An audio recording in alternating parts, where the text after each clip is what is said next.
Olá, quarto ano, eu sou o professor James Brian Soares da Silva e neste ano de 2021 estaremos trabalhando juntamente com vocês a disciplina de História. Sejam todos bem-vindos a mais uma videoaula. E nesse primeiro bimestre vamos estar estudando sobre os primeiros agrupamentos humanos.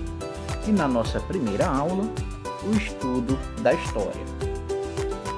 Então, o objetivo dessa aula é compreender as noções de mudanças, permanências e níveis de temporalidade em relação ao estudo da história, reconhecer as diferenças entre fontes materiais e imateriais e identificar diferentes tipos de fontes históricas, com ênfase nas fontes escritas, visuais e orais.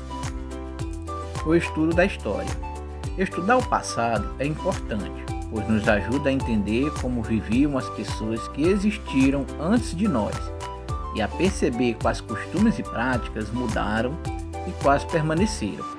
Isso quer dizer que é possível refletir sobre a história com base nas mudanças e permanências que identificamos na sociedade.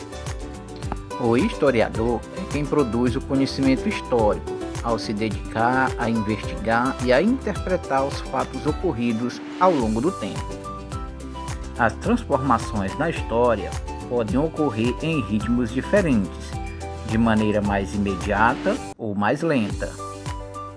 Os acontecimentos de curta duração são aqueles que ocorrem rapidamente, em um curto período de tempo, como dias, semanas ou meses, por exemplo, uma partida de futebol, a realização de um show ou a gestação de um bebê.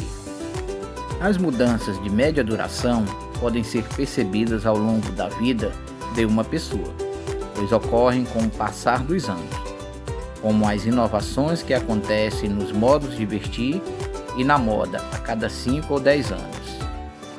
Há mudanças que ocorrem de maneira lenta, demorando centenas ou milhares de anos para acontecer. Esse é o tempo de longa duração, que pode ser percebido com o trabalho do historiador.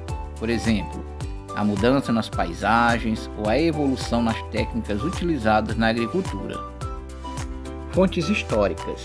Você já sabe que a história é a ciência que estuda o passado.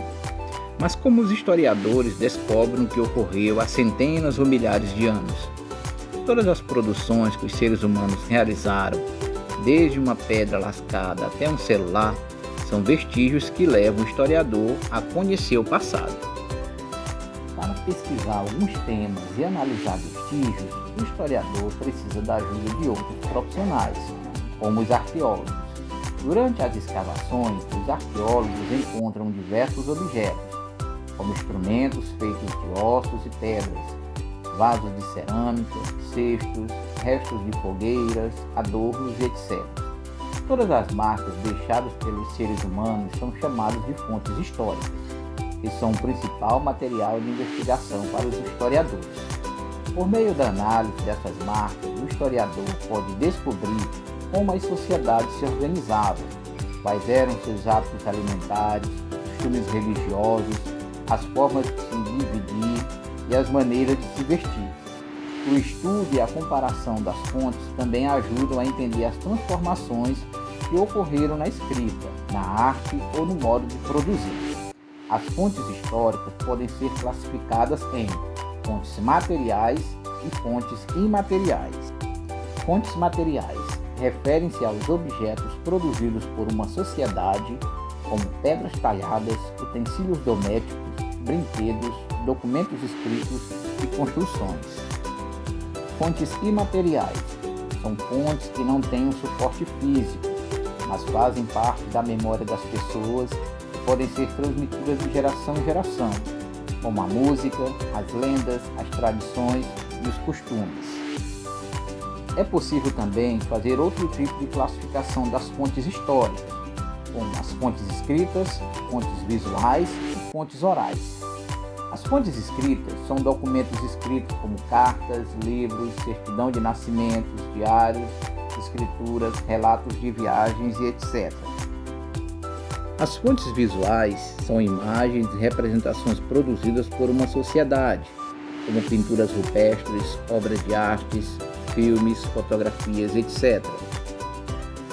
Já as fontes orais são as produções sonoras, como músicas, cantigas, lendas, discos, entrevistas gravadas, depoimentos de pessoas e etc. Vou deixar para vocês a leitura do texto, Preservação de Fontes Documentais. O objetivo é compreender a importância do armazenamento e da preservação de fontes históricas, conhecer algumas instituições de guarda e preservação de fontes documentais, como arquivos, museus e bibliotecas, e organizar uma exposição sobre os registros do passado, utilizando fontes facilmente encontradas em casa ou na escola. Após a leitura do texto, vocês vão copiar as questões no caderno e responder. Finalizamos aqui a nossa aula. Até a próxima e tchau, tchau!